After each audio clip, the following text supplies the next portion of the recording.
नमस्कार विद्यार्थ्यांनो. महाराष्ट्र राज्य विद्युत वितरण कंपनी मर्यादित तर्फे 3 वर्षासाठी कंत्राटी पद्धतीची जागा निघालेल्या आहेत विद्युत सहाय्यक म्हणून. व 3 वर्षानंतरचा कालावधी पूर्ण केल्यानंतर कंपनीच्या नियमाच्या अधीन राहून सदर उमेदवाराला तंत्रज्ञ या नियमित पदावर सामावून घेण्यात येईल. पदांची संख्या आहे 5346 पदांची संख्या आहे व दिनांक 29/12/2023 अखेर शैक्षणिक म्हणजे 12वी पास असणे गरजेचं आहे. व व्यतिरिक्त औद्योगिक प्रशिक्षण संस्थेत पाठ्यक्रम पूर्ण केल्यानंतर ITI केलेला असावं 2 वर्षाचा. तर हे पदसंख्या आहे विद्युत सहाय्यक या पदाची. जागा निघालेले आहेत देखील 5347 जागा निघाल्यात. ओपन महिला खेळाडू शिकाऊ उमेदवार म्हणजे ज्याला एक्सपिरियन्स आहे त्याच्यासाठी 536 आहेत, त्यांना बी प्राधान्य देण्यात येईल.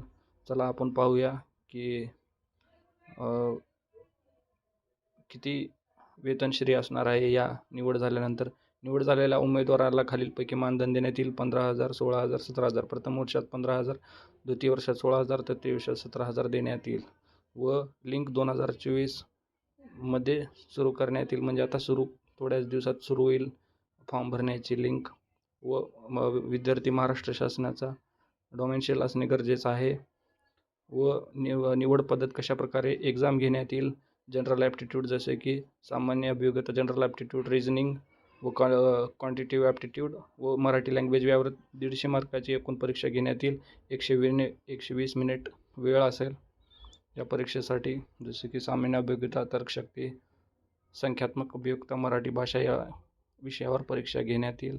त्यानंतर चलूया फीस किती आहे पाहूया आपण. खुल्या वर्गासाठी 250 रुपये प्लस GST आहे व मागासवर्गीय वर्गासाठी 125 प्लस GST हे फीस आहे, आपण भरू शकता.